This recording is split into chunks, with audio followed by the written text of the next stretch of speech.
what is a retreat and how is it different from things like vacation or a holiday or wellness camps? Retreat space is very, very different from a vacation or a holiday. A vacation or holiday can be an escape, but a retreat is a place where we are with ourselves to discover our inner scape. Like, what kind of transformations are these? What exactly does change in people in this? Is it the personality or the body language or something else? Personality is just the upper crust. It's like the tip of the iceberg. The whole making and doing is submerged inside. What was the spark moment that, led you to build this or, come up with the whole idea? And why exactly the name Saarthi? I can say there's one spark. It is the entirety of my life that brings me to this point where I feel that we hold the space together for this kind of self-discovery, a fun, joyful, comfortable, relaxed. Hi everyone, welcome to this talk with Miss Shilpi.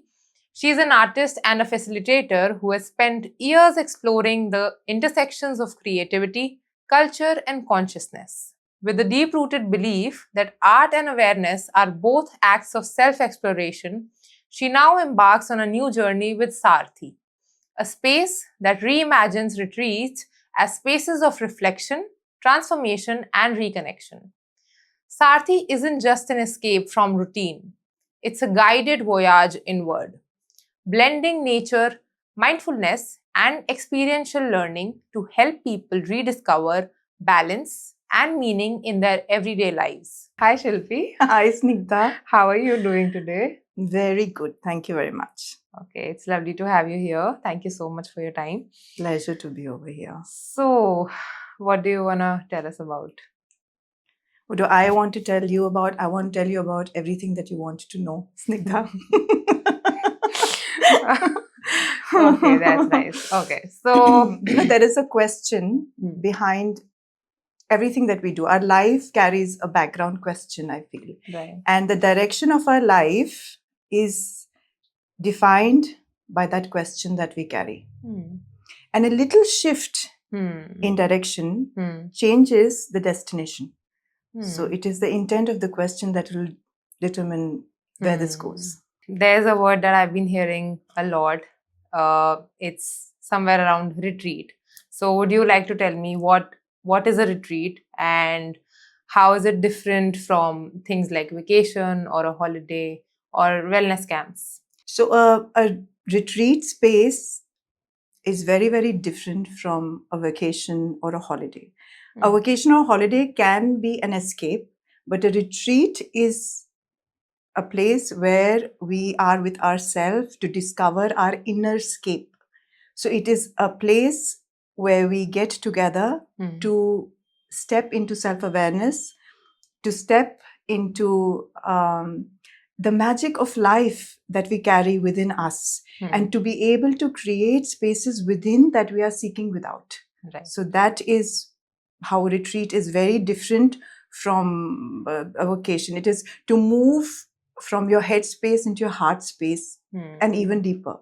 So it is work, it is intense work of also meeting yourself, realigning, redefining. So it is constant engagement with self. And of course, it is work, but it is a very restful kind of work. It is a pause that we seek. So that is, I'd say, a difference between a retreat and a vacation. It is something that creates transformation in people. Yeah. So, Shilpi, you talked about transformations. So, like, what kind of transformations are these? What exactly does change in people in this? Is it the personality or the body language or something else? Yes.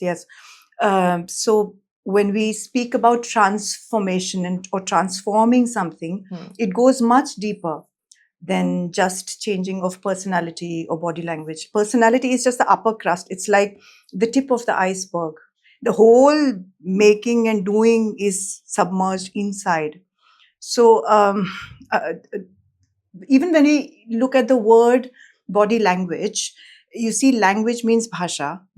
भाषा मतलब मन के भावों को व्यक्त करने के साधन को भाषा कहते हैं. So sadhan is not the sadhya. It is not the core. The idea is to change from within, to change the core. Though we are not changing the language, but we are working on the content over here. And when the content is in place, then the language, personality, the upper crust automatically reflects that, when there is alignment, there will be excellence of expression. There is no other way that this doesn't happen.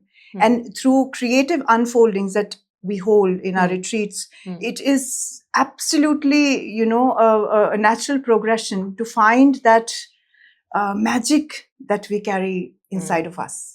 So you talk about creative expression a lot. And what is it like exactly? Is it art, or is there any other form to it? How exactly do people, find themselves through this creative expression?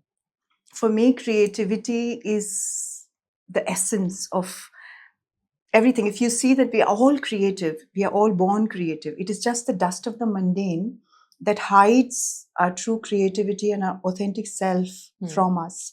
What happens is that there is an experience and there is awareness. And then in the middle, there's a story that we tell ourselves.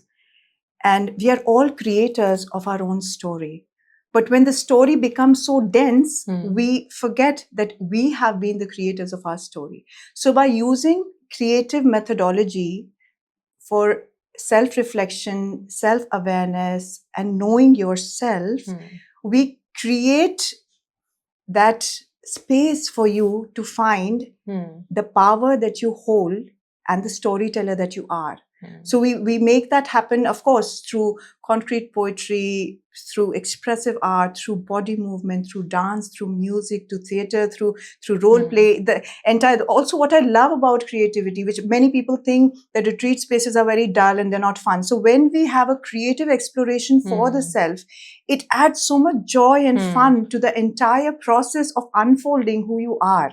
So creativity is the essence, and we are creative beings to begin with. It is just that we've forgotten that we have that and even when we imitate in this present moment right now, when you and I sit together, this moment is very, very, it is new in creation. What I say is new from where I'm sitting and what is coming through me and what is coming through you. Even if you know what is your next question, where you're coming from, where you're going to go, you might have all of that in your mind. But what will come from Snigdha right now is going to be present for the present and very new and creative. Absolutely. The only thing is, are we owning our creativity or are we just working with habit? Because we're so used to being reactive. So it puts us in the victim zone. So you can either be a victim or be a creator. So when we unfold this whole journey through creativity, you are empowered to create your own reality. And I think that is a practice that stays with people, and it is fun, of course. Yeah, I mean, I think a very common misconception when people hear about retreat spaces or things like this, it's that they're going to be boring or they'll be very mundane, or people will be asked to do something that they're not comfortable in. Yes. So, but when you tell me about creative expression and expressive arts or poetry, body movements, all that sounds is very interesting, and it's not at all the mundane. Yes. So yeah. So what exactly is the intent behind Saarthi Retreats? Yes, I will come to the intent, but before that, I want to address this whole idea of misconception that you were saying, that it is, something which is there is a resistance, I see, to step out of the mundane, or to think that, oh, I don't know this, I don't do that, oh, I'm not an artist, or I'm not. The point is not that we actually draw before we write, we sing before we talk, and we dance before we actually start walking. So this whole unfolding is a very natural way of being. It is society's systems, the roles we play, the constant moving in the headspace and not letting yourself come to your heart. And that is why there is not an integrated life. So a creative exploration is the most natural way of being. Right. We are not relaxed when we are not creative. We are extremely relaxed and more authentic when we are letting whatever has to flow through us, just flow through us. So, that is something I think this is one thing which I feel that needs to be talked and looked into more. And these are experiential things. So another thing about retreat space is that, especially Saarthi, you were asking me what is the intent behind this. It was to create experiential learning. It was to create an expansive place, a community, a safe space where people can truly be and find who they are, away from just becoming, and that in experience, not just in the head, but by doing, feeling, being in that. My co-founders, they are leaders and corporate trainers since last 25 years. They've been into this, and they've work with more than 600 MNCs. And they also see the need for this deeper work, for a sustained practice also. How to get deeper into connection with yourself.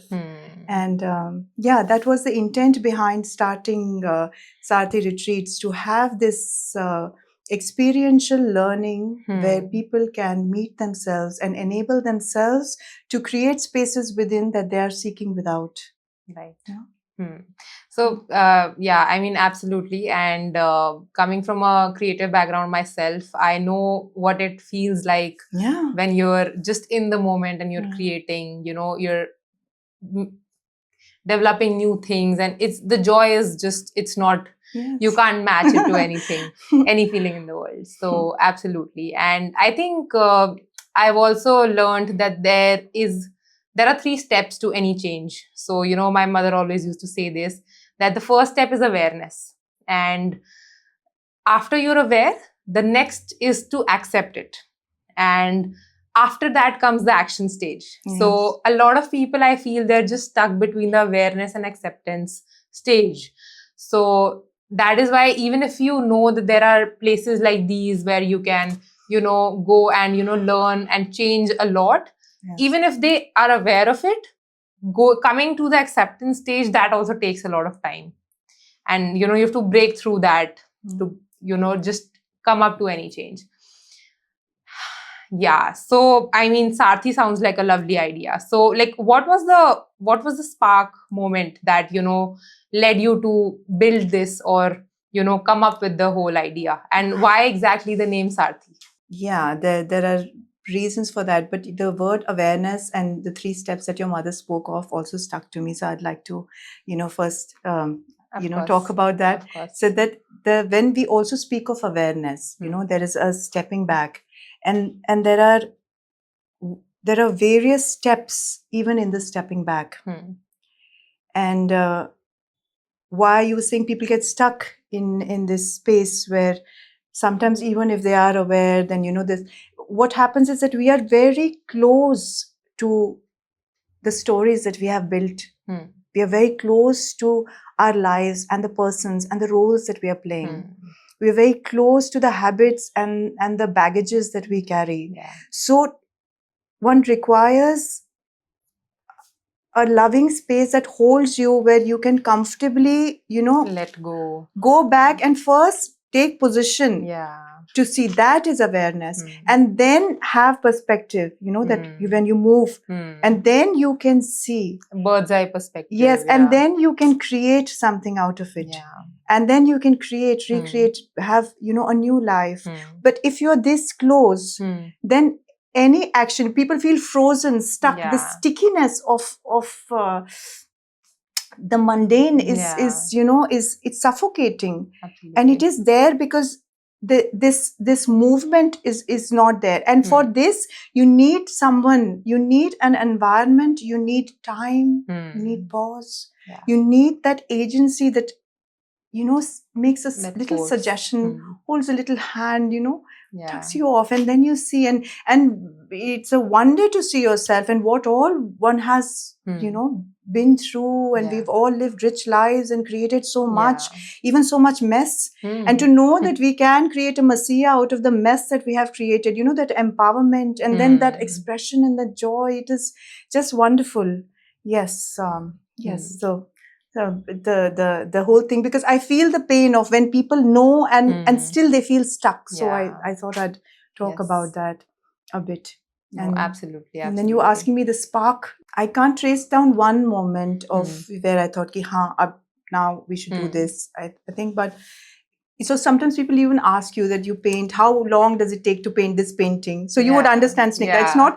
It's not the hours that my brush is in contact with the canvas that it is my entire life, what I have lived, what I have been, and now in this moment I am one with that, and my entire being has become this canvas, in that moment. And I think it's the same with Saarthi Retreats, that I was a very aggressive seeker always, and I'm intentionally using the word aggressive over here. And I have experienced that everything that, like every path that is shown to us leads us somewhere. Like fasting does something to us, chanting does something to us, breath has its own way of working, body movement has its own way of working, meditation. These are all beautiful modalities, and they have certain ways of working. But I've also realized that every unique individual finds his own unique way to his own unique home inside, within. There is no ready-made road. Recipe. There is no, so, but I have also experienced that one does not have to do this alone.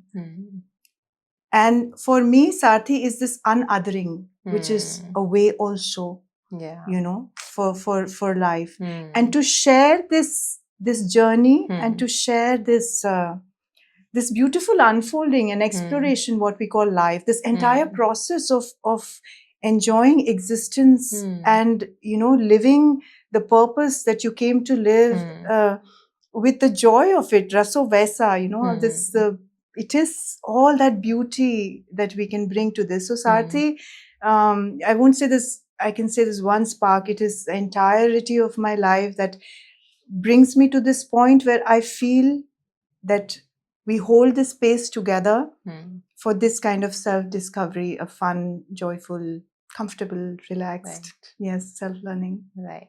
Absolutely. I mean, it all sounds very lovely, and it makes a lot of sense when you say how people, just are stuck in the mundane, and it takes a little push to, you have to step back a little to see that, and then, work on yourself. So absolutely. I mean, but like, how does this actually, let's come to the core of it. Like when I talk practically, how is this all being done? How do you do it? That is a very good question. How do we do it? So there's a lot of magic in this. Yeah, don't reveal all of it, just a bit. So there's a magic and grace which holds these spaces, I always feel. But if I were to speak of the handles, I would say one thing that we do is ATB, which is awareness through the body, which is a beautiful modality started in Orwell, and it is to use the body to experience different planes of existence. Very interesting. Then, of course, creative unfoldings, different creative, expressive art, concrete poetry, theater, music, role plays, dancing, so, singing, all of these, so a creative unfolding. Other than that, we do something called awe, which is ancient wisdom exploration through symbols and rituals. We also, all of Saarthi retreats are very close to nature. So we do elemental exploration and see how nature holds us and how elements are a part of us as a living reality. Wow. We also indulge in cultural immersions sometimes, where we see meaning and meaning-making shifting, absolutely. The simplicity of life and the deep knowing and knowledge in traditions. So, yes, so these are all different ways of making our inner journey fun. So, yeah. Yeah. So I see a lot of, bringing back people to things that they've been missing or, they're out of touch from. So, when you talk about nature or the elemental discovery, these are all just, even the culture, these are all just ways of people, connecting people back to their roots. So sounds lovely. And like, can you tell me more about the AWE? ancient wisdom exploration? Oh, yes. I always find awe is so awesome because ancient wisdom exploration is it's very close to my heart. This way of creating an opening, and it adds a new dimension to our current reality. So I work with symbols and rituals in this, ancient symbols and rituals. And symbols are also very magical things because they tell you a truth of another world through this world. So symbols are extremely interesting because they tell us the truth of another world through the forms of this world. And it is a portal and a very interesting way of finding deeper truth in everyday reality, so that is very, very interesting. And people are so creative. So we start with ancient wisdom and people come up with their own symbols at the end of the retreat. So it's a self exploration in a very different, through a different dimension, a different way. Also, rituals I have seen, they can be so beautiful. Sometimes the ritual unfolding in the retreats, it is the intent, and also owning all your planes of being. And when through your physical, mental, vital, subtle, physical, when you bring your entire self together and you do something, a ritual which is being done through ages, through your ancestors, it could be very small action, but the experience of that can go so deep. I won't even say just from the mind to the heart, but much deeper, because it creates an opening in a way that, and also to know that how little things, like how little just lighting a lamp, but when you bring your whole self to that little small ritual, one day when you do it, you truly do it, you truly be there for that experience. And just if you remove that story bit and your experience and your awareness, and when there is a clarity, and in that one action you see the totality of what it is to light. It is what Buddha said when he said Apo Deepak. It is that Deepak, it is that. So we just had Diwali, and I don't know how many times we light a lamp, but it just takes that one ritual to be done from the core. And how do you get those? Because we are not just one us, there's so many things inside of us. So how do you integrate all of that and then bring yourself in that action of that ritual and connect to the source? That is the shift and the beauty. And I think awe is awesome, like I said. So, it sounds like something very basic, very, very rooted in us, but something that we are missing a lot. I mean, not being present in the moment, when even for the smallest of the things. Yes. Maybe just like when we're having our food, or, maybe just when we're just saying hi to somebody, not being there. Like, I think it makes a big difference. And when you talk about it like that, it seems very important, and the effect and the change that it could bring, it seems amazing. Yes. See, the idea is that we are all experiencing existence through our own frames over here. And there is dust on the frame. And so all we need to do is just remove that dust. The dust is of your mental understanding, or, trying to just put everything in a box. Or that dust is a practice, a habit, a pattern. The dust is that mindlessness. So even when people say, even this search for new, people keep seeking new. Kitna new experience karenge? Kahan se layenge new? New is an old dream. The idea is to be able to create that newness inside me, so that I'm totally present for what is there. For that real, in that purity. And that is the joy of living a life. You will not have fireworks every day. Diwali saal mein ek hi din aati hai. But how can I have the joy of that every single day? And that is the magic that I carry inside me. And it is it's our responsibility to discover that, as living human beings. And look at what humanity has done. And how can we just let go of this life without living it fully and owning the joy of being alive? Yeah, absolutely. Yes. Life's too precious to just waste it that way. And that's why the pause is as precious. Yes. See, life is made up of stuff called time. And so when people say, oh, retreat space, so much time, why do we have to take 5 days off and this and that? But you look at yourself, how many days, how many weeks, months, years. And it takes time to look at a flower. George O'Keeffe said very beautifully, it takes time to look at a flower. It takes time to make a friend. And it takes time to know yourself. Kshanaya, kshanaya, slowly, you get there. But it does require that aspiration to find deeper meaning, to find your purpose. Who am I? What am I doing? Those questions that we are born with. They deserve your time. They deserve a closer look. Yeah, pause is precious. Okay, so let's come to the next thing that you mentioned, how we actually do these retreats or go through the process.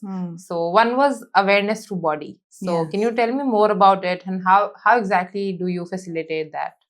Awareness through body is very interesting. You see, I get excited every time I speak of any of these modalities, because I really feel that this is it. Awareness through the body started at Auroville. This has been researched since last 25 years. And it is to create awareness of your various planes of existence through your body. Okay. So it is about, so body becomes a vehicle to experience and deeper experience of who we are. So not just the mental, but the vital, prana, subtle physical. So it is also to connect with the elemental truth, the various elements, we all carry that in our body. So how is all of this working? And what I like about ATB is that ATB started with kindergarten children. And then they started moving and working through games and, and that turned into this, and this turned into such deep work, you see, so deep. And so it is very, very playful. It is very, very simple. Through very simple exercises, you understand, you have 3 types of attention. Attention is a muscle. The more you practice, the more you're the owner of it. What is concentration? Can I truly summon my concentration? Can I go deep, or as deep as I'd like to be, or the moment wants me to be?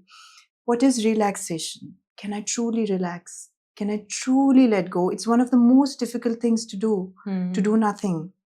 So ATB makes this stepping back, this witness attitude so playfully accessible. It's like having a picnic spot inside you and having a roadmap to it, and that too a joyful one. We create sensorial memories in ATB, and they become like a go-to space for the participants. So this is like a very sustainable practice also that can be done and followed by people later on. So you don't have to close your eyes and sit in a room to meditate. You can, be talking to your child, being sitting in a meeting, and suddenly become aware of your body like I just did, and own that in that moment, and then see and relax. So it's extremely, very, very interesting. Yes. So when you just said something that it's one of the most difficult things to do nothing. I mean, I can totally relate to that, because it's true. And I mean, when you say how you say it, it feels like I need a pause. So, I just want to... Okay, so you also said that, all these retreats are in a natural space and somewhere around nature. So, why exactly is there a need to travel and, go out of the city? Because, I mean, a lot of people, we're in our zones, right? And nobody wants to get out of that. We all have a lot of work to do. Yeah. So why travel for this? Yes. We have a lot of work to do. We are in our zones. I totally hear you. Yeah. And the zone is the thing, And so I want you to experience another zone. That's a very interesting word you have coined. The problem with the zone is that there is a sticky nature in the zone. It's chipku. It is like stuck. There is dust in it. There is no clarity in it. And it is dense. It is dense, and then it becomes hard. And you see, people are hard. their eyes, like even if they want to soften into some corners, they find it difficult because they have made these ego walls also. So yes, your zone, and therefore yes, your zone. That is why it is very, very important to move out. And in this zone that you're calling, this is my zone, we are mostly creatures of habit. And even if you're trying to make changes, like, which I know human beings are intelligent beings, and we're constantly trying to improve ourselves. But what is happening is it's only on the surface. Like when you ask, will my personality, does it personality change? Is the body language? So we see that people keep moving in circles. Today I made this resolution, worked for 5 days, then again back to that same thing. What is it that is keeping me in the pattern? I'm an intelligent person. And I trust most people are. I'm invested in so many ways. I could do so many intelligent things. And what is it in me that... So this is the thing, that because we are so close, so dense, and so into the reality of this created truth, that to see a bigger truth, you need to, like, the first thing, that the distance has to be created. And you have to get out of the system, because even if we do something with you, or you experience something in the morning, then you go back to your home, and the evening you're again fighting the same battles which you did not choose. That's a very common thing. I did not choose these battles. I did not choose that life. So where is the creator bit? There is only the victim bit again. So again, to get out of that gachpach. I don't know what else. There is a need to physically remove yourself from, because we are all integrated beings. So there is a physical, mental, emotional, and even when you're physically removed, zaruri nahi hai that you will be mentally removed or emotionally. I find so many people still making calls, and so then we have to say, let us sediment in, let us be together on this. So the idea is that need to physically remove yourself and then be held in a space which is natural, because that is our natural state. The more we try to be with the truth, that is our deeper truth. These 5 elements that we see around us, if we are by a river, or if we are by the mountains, this is what we are made of. And this is a reminder to get back in touch with that. But this is not just a mental reminder, because now I'm physically also held by that. The prana, the vital energy of that space is holding me. So the changes we make are not just surface changes. These changes are going deep down. And the deeper my intent, the more the change. And for that change, when I say a river they are not just there. They are co-facilitators. Rather, they are holding that space and energy for us. They suggest something. We listen to these. We are in deep interaction with nature. And that is another sustainable practice that can again be then taken back once you have experienced. But if we have only talked, oh, listen to the sound of that, oh, the mountains are so beautiful, oh, this... Have you ever sat and felt the expanse of the sky and known that that expanse is me? When I am in touch with my ether element, or am I in touch with the air element? Am I grounded? Do I know how supported I am right now? How much, love, how much, these are real experiences. But how can we achieve that when you're stuck in traffic on a flyover in Delhi? Like I really, it is very difficult to create this kind of belonging, and remembrance. It is just remembrance. There is nothing new, nothing can truly be taught. I love this, but it is just to be unveiled. It is just to be experienced. Until it is not made an experience, the talk is not going to take us there. That is something that we've all understood. You can listen to this podcast also over and over. Not that, sorry, it's entertaining maybe, but if you want to experience, you have to get your hands dirty. You have to be there. You have to feel the ground under your feet. And you have to go there. And not just nature, we also do cultural immersion. Like you actually go to a village home and you see God, meaning changes. You see this is another, creature of your own species. Like he's another human being. And look what the meaning of joy is, what the meaning of abundance is. How he redefined sustenance.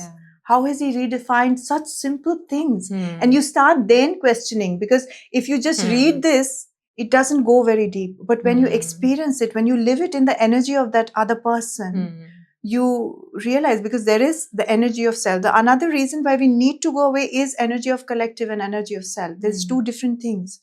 So a individual energy can hold so much, but when as a collective, as a sangha we meet, then it creates a very different kind of magic.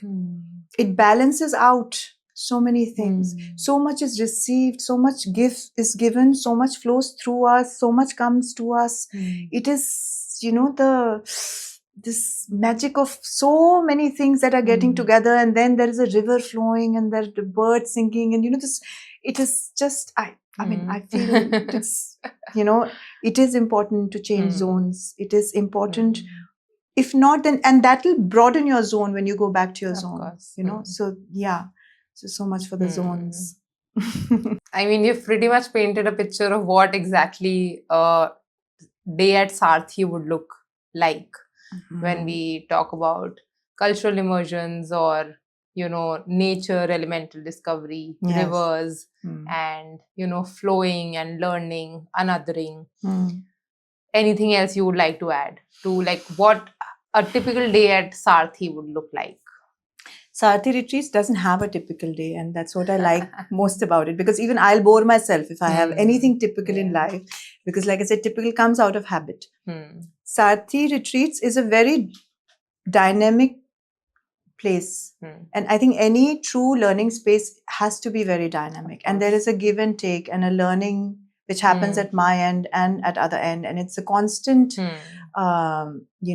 receiving and giving, receiving and giving, and it keeps moving like that, so it's constantly moving. Yes, of course, there is release, there is expansion, there is integration, there is reflection. So we'll do some kind of body movement every day. We will be creating something every day. We will be held in nature. We will be, there'll be tears, there'll be laughter, there'll be music. Every evening, mostly there's singing, bonfire, sitting together, kind of sharing.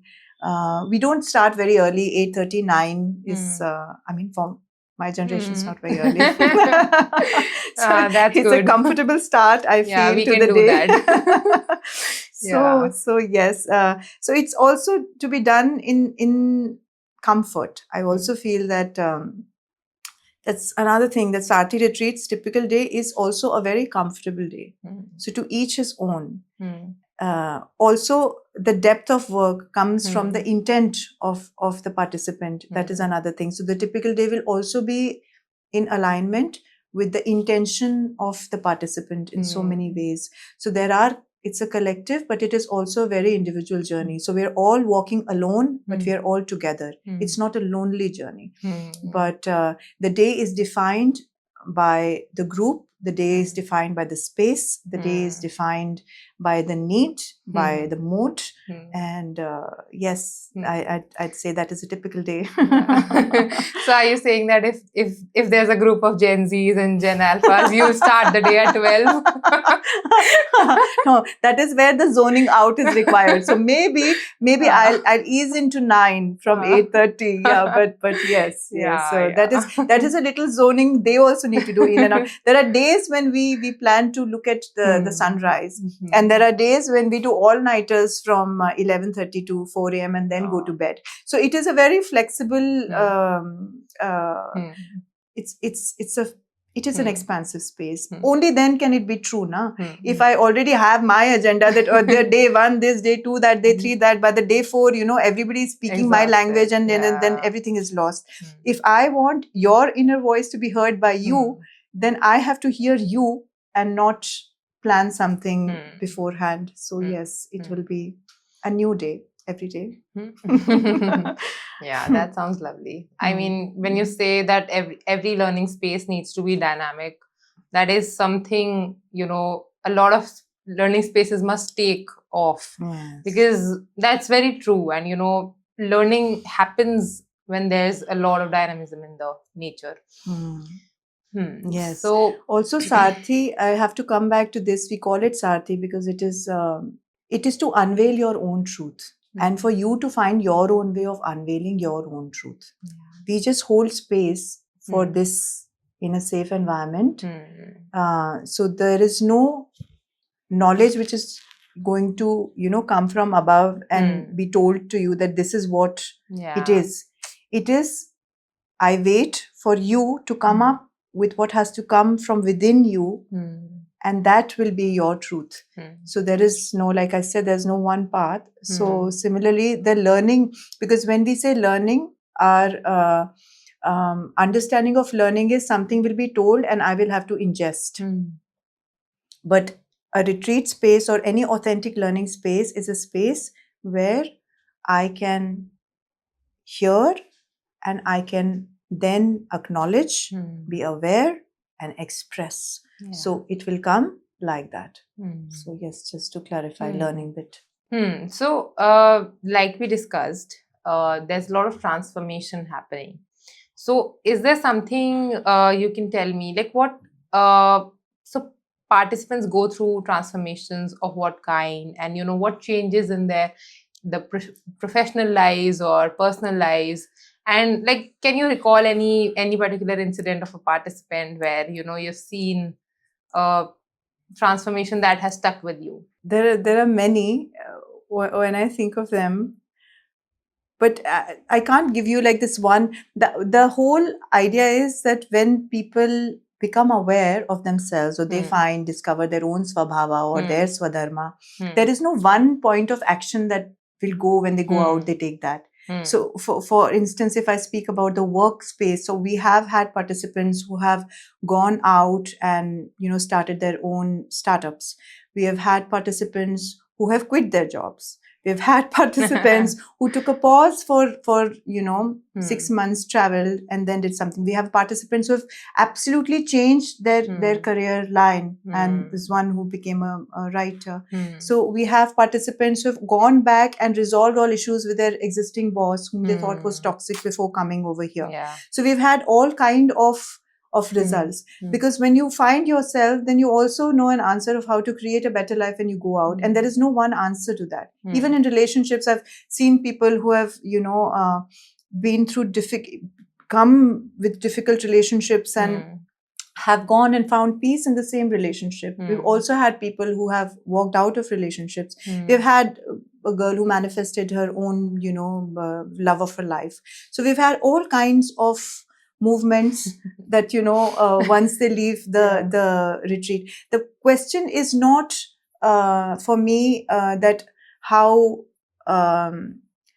immediately effective it is. It is to start them on an authentic journey where they're finding themselves and their purpose, and then whatever path that takes, it takes that path, and they then, I believe, are equipped with the courage and the aspiration to follow that, and also are in a better space right now, and the well-being, I would say, is Yeah, I think I think a lot of girls will relate to when you said manifested the love of their life. That's a great hook.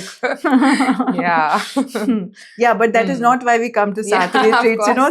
I'm very clear about this, that this is not the hook or the sell. If what resonates with you is, would you like to know yourself? Would you like to fall in love with yourself? And that's more important. And this has been said so much that, I only feel kiya bas, is self-love.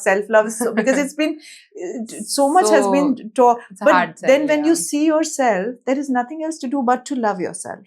But the point is not that if I make that affirmation, if I say that 5 times, if I do this like that, if I sit like that, it doesn't work like that. I think it's coming from us both of Libras. That's something we can just all talk about. So the hook is that, if there were any, I don't even know if we have a hook. Do we have a hook? I don't think we have a hook. I think the point about not having a hook is that we are not teaching people, we're not giving the people a fish. No, we are teaching them how to fish. So we don't have hooks. Oh, very, very well said. So I also trust that you've authored a book, right, on concrete poetry, is it?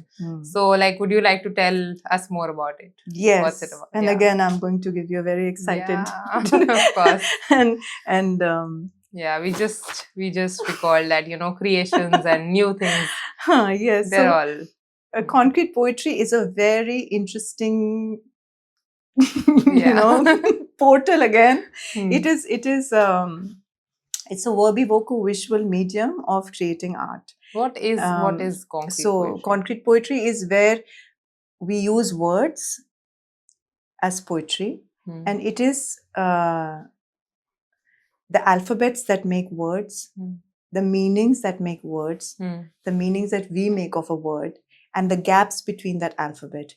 And we play with the silence, the meaning, the sound, and the representation and the forms of the alphabets.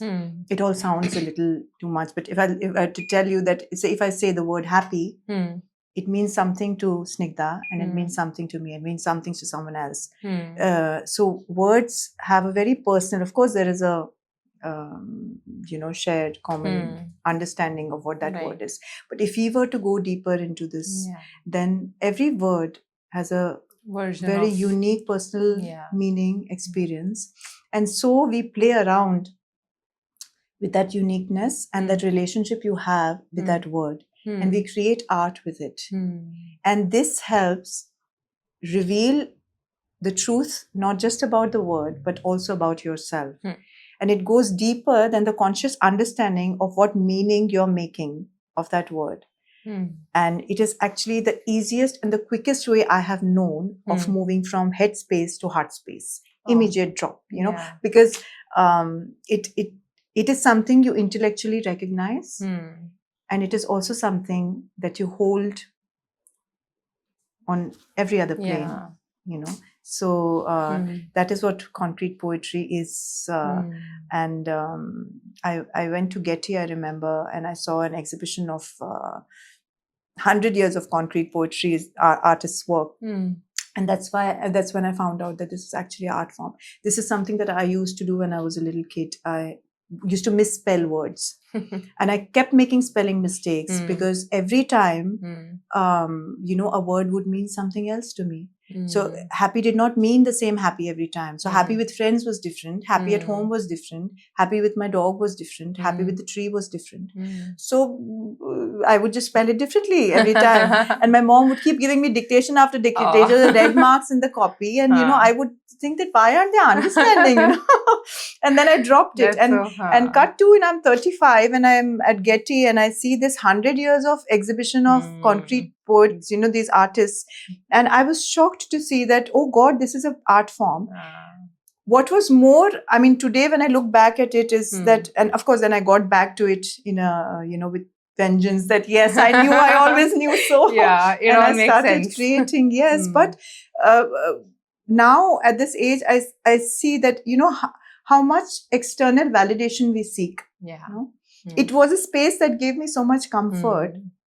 But because I thought it's just a scribble at the back of my notebook, I never looked at it. But suddenly when I see, oh, this is an art form and it has been validated as an external validation for my work, then I returned back to it. Now, this is something, if, I had to change, I would like to change. And this is why I wrote that book, so that people...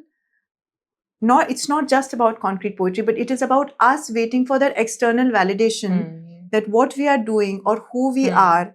We don't have to have a tick mark from the outside to say that, okay, yes, I'll continue. If it feels right. And it is also the disconnection from the inner voice, because if I'm constantly seeking validation from outside and trying to listen to the voices from outside, then my listening capacity to hear the inner voice, it goes down. So this is something. So concrete poetry journey has been very interesting for me in various levels. It is not only, of course, it's a creative, it's a great portal, like I said, to move from head to heart, and and it's a lot of fun also, it's when you're creating this, and it's a great tool to reflect, just journal, you write one word and you create something around it, and your day, you can sum it up in just one visual, and sometimes they're vocal, the sound of it, and it's very, very interesting. But the deeper catch for me was this extraneous validation, I'd say, that, why did I have to wait for me to see that, exhibit and then get back to it and not be true to the voice that, I always had. Also, it reaffirms the fact that we are not alone. And because you're also creative, you would know those ideas that come to you. And then suddenly you realize that they're coming to different people in different parts of the world. You're not even connected. So there is something, which is which is moving Yes. around. How are fashions moving? If you think, Yeah. because I know you're Yeah. coming from that industry.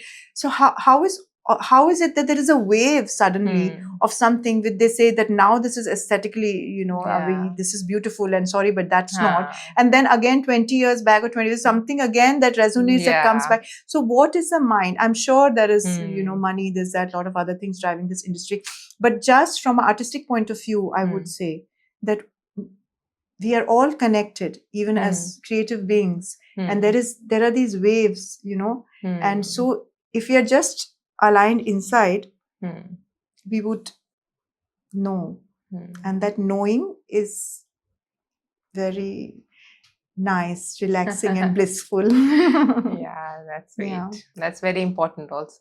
Yes, it totally changes the texture and the feel and the color and the stuff that life is made of. That is all, don't have to make too many other changes.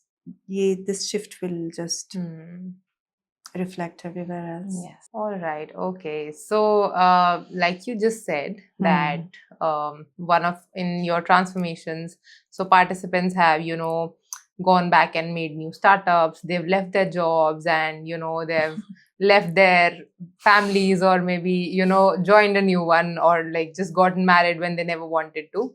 Some of them have also reconciled with their partners. So it's not like that.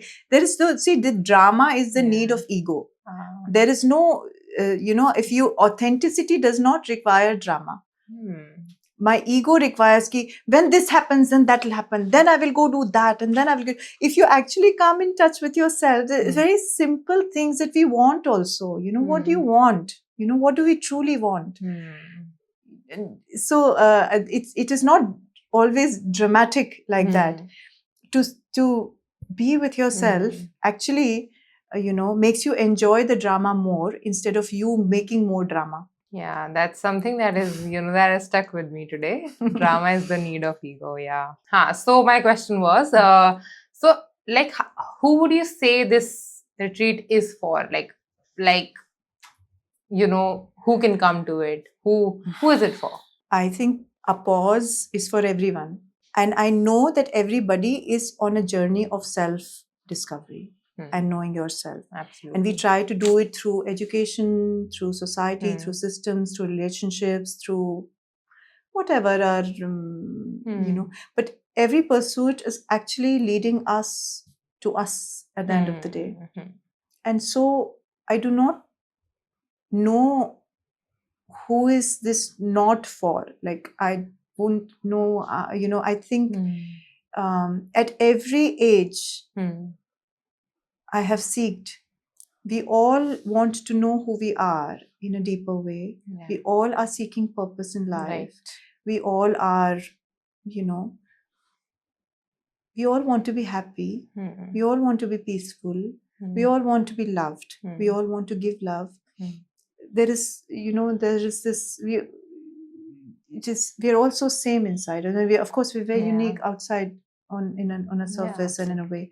But these are things. And so I would really not know that who is it on earth who does not need to know themselves more? Who is it who's treading the planet who does not want to pause and breathe deeper and smile at the magic of existence? And I think it's everybody should, in whatever way, should take time for themselves to realign with life and be fully present for this blessing that we have. It's so much grace, and just to live that, to fully be present for this present moment without a past, without a future. If I just had this one breath, can I totally bring myself to this moment? And can I really rejoice in having this body and in sitting in this beautiful, comfortable room and having a chat with a beautiful girl? So I think, who doesn't need this?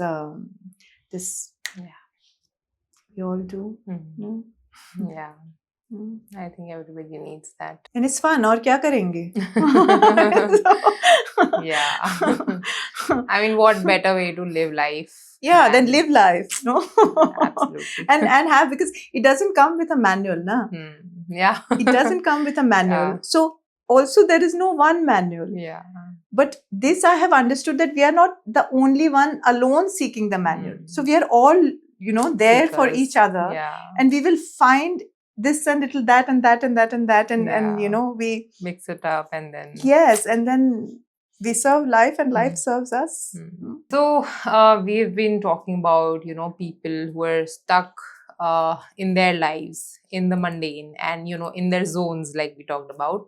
So what advice would you give to someone who is wanting to get out of it, who wants more out of life and doesn't know where to begin? I'd say first be with that feeling of being stuck fully. Because still we are not fully baked in the stuckness of where we are. We do not fully seek. So I think first step is to be comfortable with the shadow or dark, whatever we are. It is to be, ye hai, just this is what it is. And I think when we know that this is what it is, and this is it, so when you reach the rock bottom, there's only one way to go, and just go up. And then I'd say that this, as I said earlier also, that we need to be held in this journey. We need this distancing, and for this distancing we are so close and we are so stuck that little pull, that little that has to be done with love. You can't beat yourself into doing that. You can't keep correcting yourself, because there's nothing really wrong. I don't, when people talk about healing, we are not broken pieces. We're human beings. We are not, we're not defective. We're very full, complete. It's just that we are standing too close to this. So we need to create this distance, this stepping back, this witnessing, so that I can be with awareness, I can have the experience, and I can also have a beautiful story around it. And this needs agency. This needs a little bit of nudge, some suggestion, help, guidance. It needs company. It needs community. It needs trust, faith. It needs love. It needs warmth. It needs expansion also, because sometimes we think a problem's too big. You come outside, there is, so you breathe and you go outside and you just, and you move out of your everyday, you have to get out of that.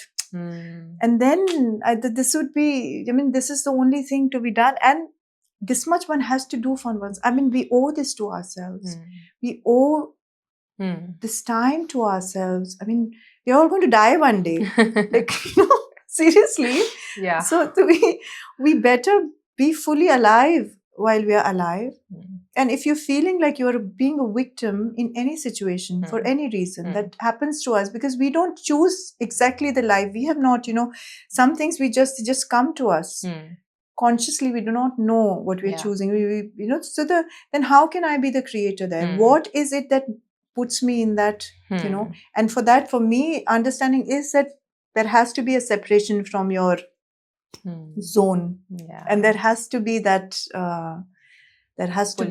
yes. And there has to be that comfortable, safe, expansive place, which is beyond dogma, beyond given paths, and where you are seen in full authenticity, in full vulnerability, and you can hold yourself, and you're equipped and empowered to hold yourself for your journey ahead. So look for that space is something that I would say, and immediately do it, because even to be with the feeling of being stuck is a blessing. Like I said, only when there is a mess, then the Messiah can appear. So the mess is a blessing only if you make it one. And so if you find yourself in one, then say thank you and do something like this. Find a space. So like we talked about art, and how you've been taking this journey of self-exploration through creative, expressive arts. What there are a lot of people who have never have they've never had that artist side in them, right? They've never maybe picked up a paintbrush, or they've never, danced, or something. So what about those people? Yes, so art. You're an artist yourself. No, that's okay. And knowing that, you would know that, it's the most natural form of expression. Yeah. But I agree. And I know I have so many people who come to me and say, 40 years I haven't touched, a color. I have never drawn in my life. I don't do this. I was sitting on the last bench in my art class. I have never been interested in art. I can't draw. I can't draw. That's a very common thing. But thankfully, I always want to tell that even Picasso said that all children are born artists. The problem is how to, keep the artist alive. But I won't get there. I will just get back to expressive art. Expressive art has nothing to do with the skill of art. It is an exploration of spaces within us that even we are consciously not aware of.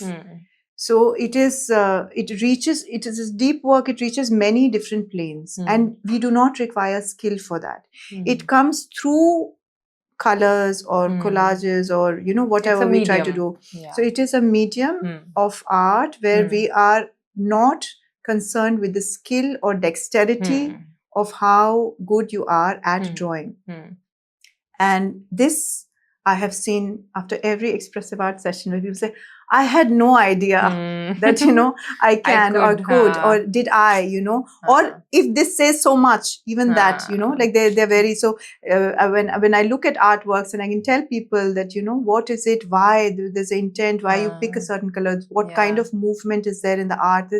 It is a story of your life. It is a story of your being. So expressive art is a tool which, can go much deeper and express something way beyond what we know about ourselves, and has nothing to do with art skill. I often say that all 4 yogas are happening when we are involved in expressive art. So there is Jnana Yoga, because your intellect, memory, emotion, everything is, you are at it, you're using that. Dexterity is involved, of course, because in surrender, you're in my session now. So you've surrendered that, and you are fully creating, your body is involved and you're doing this. And also there is a sense of surrender, because even Picasso said, I start to make something and then become something else. So, there is this sense of surrender, whatever is coming through now, whatever, I'll just, that is flow, there. And then there is Raja Yoga, because you are in a flow state. So you start with that reluctance, and then you start moving, and then something starts moving in you, and then, it starts flowing, and it starts happening. And, I really find that this is like the best way of knowing more about yourself. If you're really interested, people would go for tarot, this, that. I'd say just, do some expressive art. You know much more about yourself, your past, present, future. Yes. Okay, so what's one, if every participant had to leave with something in their hearts, something echoing in their hearts, what would that one statement be? That is also a very nice question. But if every participant left with one statement, then I would know that it is my statement. So I would say that I did not do the work that I was there to do. So every statement should be their own statement. I think if anything that would make me feel complete after the retreat is this, that they find their inner voice to their own inner statements. And like I said, that when we start listening to ourselves, every person has a very unique need in that given moment. Some people need a pause. Some people need to get in action. Some people need to just back off. Some people need more energy. Some people need some rajas. Some people need... So all this balancing comes in place when people get into deep listening of their own voice. So that one thing I would want people to leave with is the ability to listen to their own voice at the end of the retreat. Yeah, that's very lovely. You've framed it very well. Thank you. Yeah. Okay. And what is the one, is there any quote or any book that you would like to, recommend, or something that just resonates with you a lot? I'll share a quote that resonates a lot with me. Books, there's so many and so diverse. It's difficult to, put my hand on one also. Yeah, so the quote is, all life is yoga. All life is yoga by Sri Aurobindo. And I think it's a very expansive statement, and it is an aspiration to live all life in union as an integrated individual, integrated in society, not just knowing all your planes, but also knowing all your planes outside here in the environment, and the union of the self within and the union of self with the collective, and every moment and every space that we are in can be an opportunity to experience that union. And that, I think, is very amazing. Yes, I think that would be one statement that I really love, this quote. Acha hai quote. Very nice, yeah. It's very expansive. It gives so much room, and it can mean something to everybody. That is the beauty of it also, wherever I am in life. And everything can be done with more beauty, like just picking a cup and putting it back also, there can be more beauty. If I'm doing it in union of my entire being, with my entirety, everything becomes like a ritual. Every exchange will become fulfilling. And also what I say, I think it reaches, the other person as far only as it's reaching from within. So if I have it coming in from 2 kilometers within, it will be reaching 2 kilometers there, outside. There is no, this is one thing I like about retreat places, there is no superficiality involved in it. It is what it is, you cannot, it is a space of truth, whatever. Truth, authenticity, It is a space of being authentic and finding and trying at whatever level we can. Like being authentic or being sincere. These are lifelong journeys. It's not like today I can say I'm fully authentic. Even like before the thing, as I'm thinking my hair, is it looking okay? There's so many things on the outer, inner, so many, but in full sincerity, in this moment, can I 100% be present? That is a gift itself, and that makes life very enjoyable. That makes life, fun. Like I like life. I like living. Yes. I mean, that's one change that we can see in you after going through all these retreats. So I think we have had a lovely chat about all of the, modalities and how you can, if you're stuck in life, how we can, just do that little bit of pulling back and, get to see a bigger perspective and change, and how we can, if we don't know where to start from, we can just take a step towards that. So I think Shilpi is doing a lovely job with Saarthi Retreats, not just creating retreats, but, guiding us back to ourselves and, unothering and learning the new selves. That's been lovely. And would you like to add something to it, Shilpi? No, I think I think we've spoken enough about the retreat, and it has been wonderful. And I think some of your questions were really they came from very honest space. So thank you so much, Snita.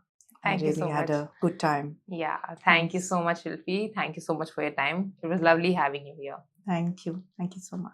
With Saarthi, Shilpi isn't just creating retreat spaces. She's holding space for journeys back to self.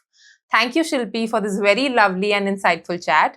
A gentle reminder that we don't always need to chase the path ahead. Sometimes we just need to have a Saarthi to guide us home.